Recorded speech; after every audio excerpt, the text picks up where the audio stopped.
guys, thanks for coming today. As you can see on the screen, we announced the squad shortly, about an hour ago, for the matches against Bulgaria in the UEFA Nations League Play-Offs. And Heimir will now talk us through a short address on the squad. Just run through the squad, just to save some questions later on. If we start with the goalkeepers, is the usual ones, so Mark and Gwywyn. Max O'Leary and his spouse are expecting a kid really soon, so me and him decided that it's better for him to take this camp off. Kind of joint decision on that one. Some things are more important in life than football, and family is definitely one of those. So it gives us a chance to call in Gavin Bolsuno. I gave him a call a week back or something and asked if he would be ready to come in, and he was really excited and was more than ready, he said, to come in. So it gives us a chance. We have never worked with him, me and Gumi, the goalkeeper coach. So will be nice for us to work with him and know his character. Right backs, that situation has changed from the past. So we have a lot of players now playing the right back position on a regular basis, high level. Matt Doherty, of course, is playing all the minutes for Wolves, been really good. Jake O'Brien, same for Everton. Been impressive since he was asked to play the right back position. And we added Jimmy Dunn as well, who is playing now for Queen Park. Been impressive as well for them. So we have both Jake and Jimmy who can play centre back and a right back position. On top of that, Dara has been asked to play on a couple of occasions for Ipswich at that position. So we are pretty well covered in the right back position. Not even Seamus is back to fitness, was in the squad against Wolves, but hasn't played for a long time. Spoke to him yesterday, and he was obviously not thrilled with not being in the squad. He wants to always to be in the squad, like everybody should. But understood it that we would select Matt and Jake. Centre back position, Scales is both injured and suspended for the first game, so we have to leave him out. Gives us a chance to call in James Abankwah, exciting player who's been playing really well for Watford of late, been man of the match a couple of occasions and really impressed us. So it gives us a chance to bring him in and see what he can do in our environment. And then Dara and Nathan is playing every minute for their clubs. The left backs, same as before. Callum and Robbie Brady. And I've said it before on press conference, I've been really impressed with Robbie, as a senior player.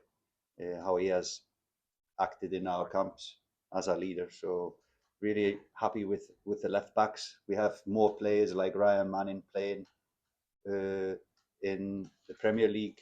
Enda Stevens is playing for Stoke now. So it's a position that we are well covered in. The midfielders, you have it here. The midfielders are more or less the same as we have had. Jason Malumbi is suspended and is ready to, if called upon for the second game. The one outside maybe that has impressed us and did in the last camp was Andy Moran. He's really close to being in our squad, and we think he's one of the players that should kind of grow with the team going forward. But at this stage, we opted for the guys you see there. The winger position has been a little bit worrying for us, so a lot of injuries for our wingers. Gio, Jamie McGrath, Sammy had an ankle surgery, and Festi as well is injured. So a lot of absentees in that position. Gives us a chance to call in Rocco Bata, who has had really good performances for Watford as well. So a guy who can win games, give us something different. Has scored a few really nice goals this season. So nice to see him in our environment. Looking forward to working with him. And then up front, usual picks. Tom Cannon is a little bit injured now, so he's not available for call up. And then it gives us a chance to call in Sinclair Armstrong, another guy playing really well for his club, and is a little bit different from the strikers we have. Lightning speed, strong, physical, etc. So for us, really exciting squad.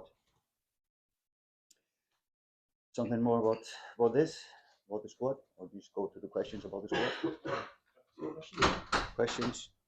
We'll just pause for a second there. Someone has something to just hand up.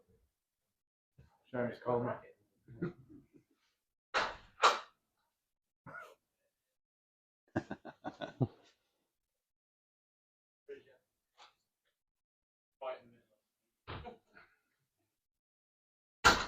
So, live press conference in here, guys, and we'll go and have the newspaper huddle in the boardroom. So, if you want to get started with live, I'm guessing Nathan, please.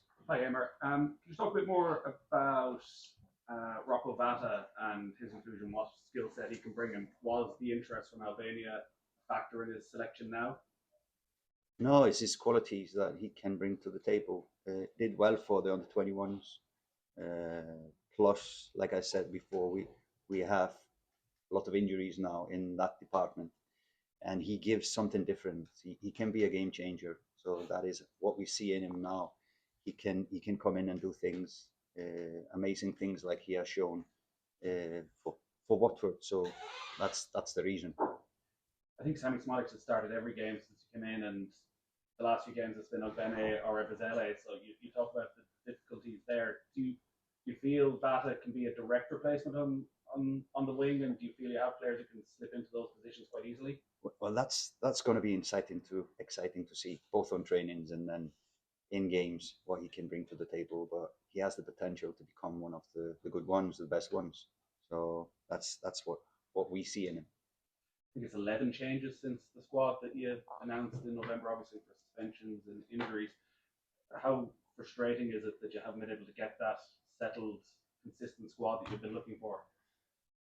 That's the life of a national team coach. You will always have players missing, and like you said, Gio was always, until he got injured in the team. Sami has played, like you said, all the minutes.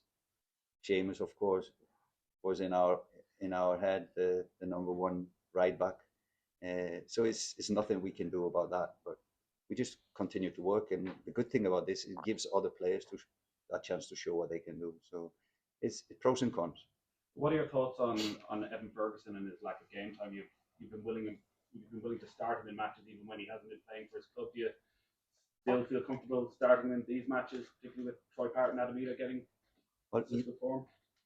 You can't hardly see in the minutes he's getting if he is really ready. So we just sit down and talk and see him on the sessions we have leading up to the games.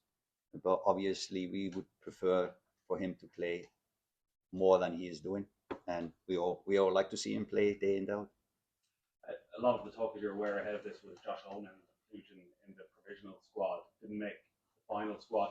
What can he do between now and say June in the League of Ireland to put himself in the mix with the final squad? I would say I don't know the past, but from what I've seen, he's progressed only this year a lot from the first game I was watching until the Conference League games, the final. So he has progressed. I think he's in a good trajectory in his career. So just continue to do what he's doing. I think that's the key. And for more players as well, is a lot of young players, and this is a young squad. There's a lot of young players that just need to develop where they are. I know you touched on Stephen Bradley's comments on the Late Late Show, but that line that you said, hopefully they get a career change from this success. Stephen Bradley obviously had very strong words about that. Ridiculous, out of touch. What's your response to what he had to say? Yeah, for players to leave the League of Ireland to get into the national team, it was not the intention was not what the words. I think you were all in this meeting, so probably I would have been asked questions if you would have interpreted that way. But if I said it in a way that players need to leave to get into the national team, that was absolutely not the meaning. So if I said it in a wrong way, my English is not perfect, but if I said it in a wrong way, I apologize for that. That's absolutely not my feeling. And if you look at my past as a national team coach, I've regularly taken players, domestic players, into the national team, whether it was the Icelandic League or it was the Jamaica League. I've regularly taken players from the domestic leagues, just to shake the boat a little bit and just show respect to the leagues, and especially when you do as well as Shamrock Rovers did, then for sure you're playing at the level that we are comparing with the other players. So it was not meant in any way as a disrespect to the League of Ireland.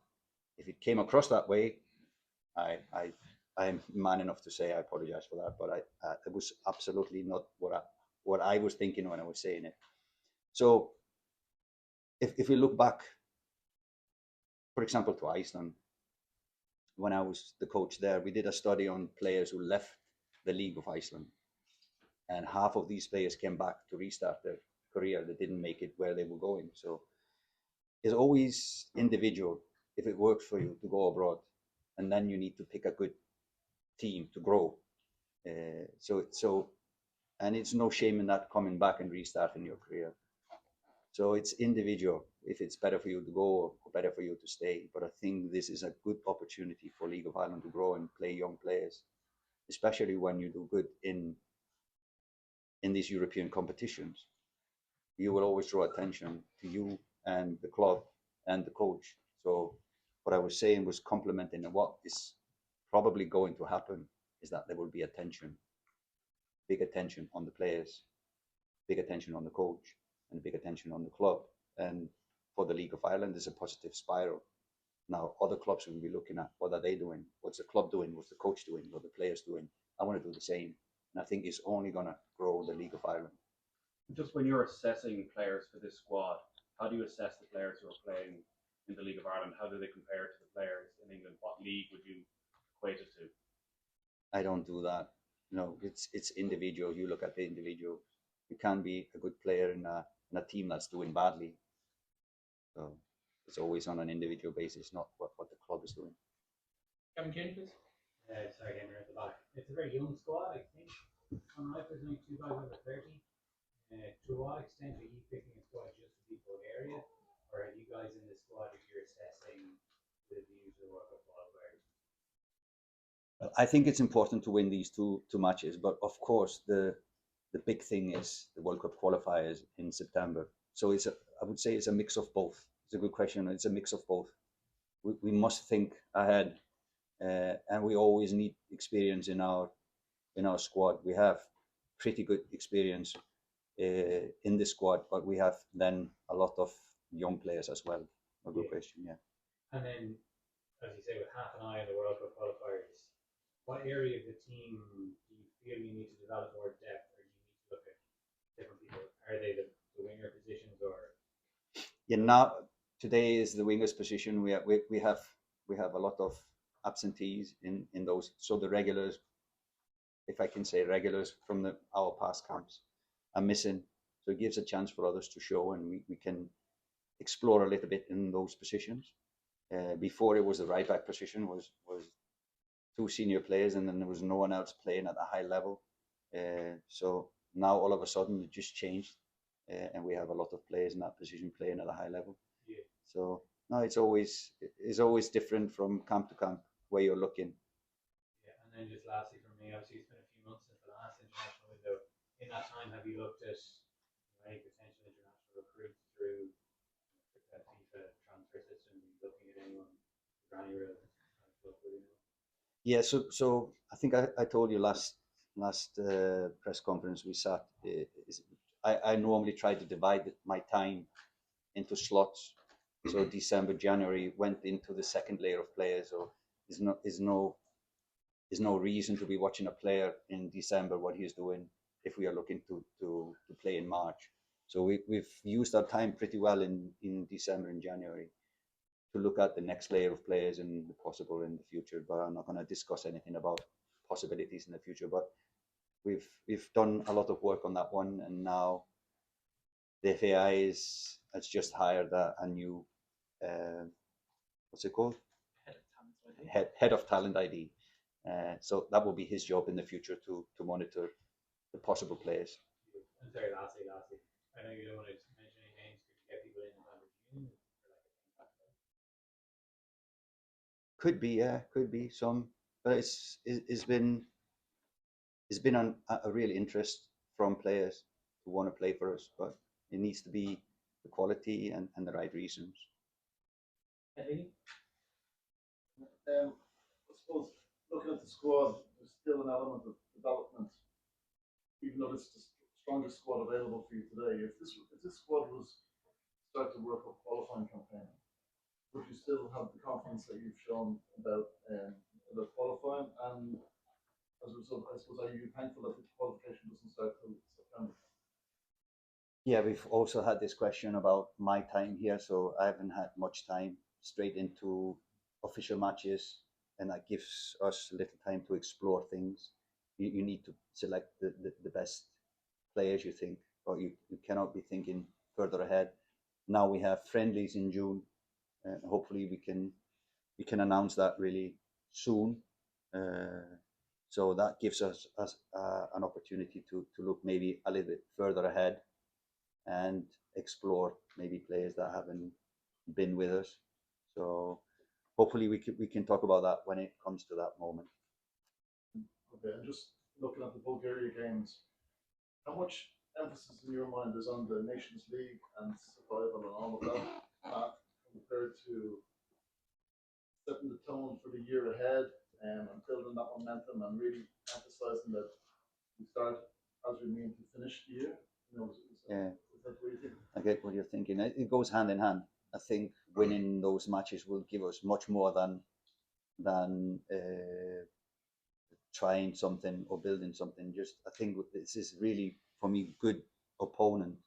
Bulgaria is a good opponent to play now. They have been impressive, so it's a good opponent first to stay in the Nations League, but also to grow as a team. So it's a mix of both. But going back to them, just about Bulgaria and how impressive they have been. So we have obviously looked at all the games. So 12 games since Ilyan Ilyev was hired as a coach, and they've only lost one game, and that was a real outlier away game in Northern Ireland, where they were missing, I think, five of their starters through suspensions. So it's a tough team. It's going to be a physical battle. They're compact and they're hard to break down, really hard to break down. So that's going to be a test for us. I think if we exclude this outlier, they are 0.6 goals per game. So it just shows how difficult it is to score against Bulgaria. But it's been really impressive to watch them and analyze them. I'm going to stick there. Heimir, Andy Moore, you mentioned him after round 15. What's happened? I know Stoke are struggling in the championship. I don't think he was in the team there. What's happened with his progress at the moment that we don't have him? No, we just think, looking at the game we are playing, I think other players fit better to play this game. It has nothing to do with somebody is on a downward trajectory. I think he's in a good path. He's playing a lot of minutes at Stoke. Some good, some not as good as young players normally how young players normally will perform. But he has been impressive. And again, I said it, I think, when I was talking about the players. He was one of the positives from the second half against England when he came in a difficult match, and he took responsibility. He was comfortable on the ball, under pressure, etc. So he is one that I think should grow with the team towards the future. Hey, Heimir, you spoke about the League of Ireland there. Just last month, Stephen Bradley came out. He said he felt there was a little bit of disconnect between the national team and the League of Ireland. Just how would you respond to that? Well, it certainly feels that way for me, it feels that way. At least the media, it feels like it's a fight. And I really don't understand it, because if the national team does well, it will benefit the League of Ireland.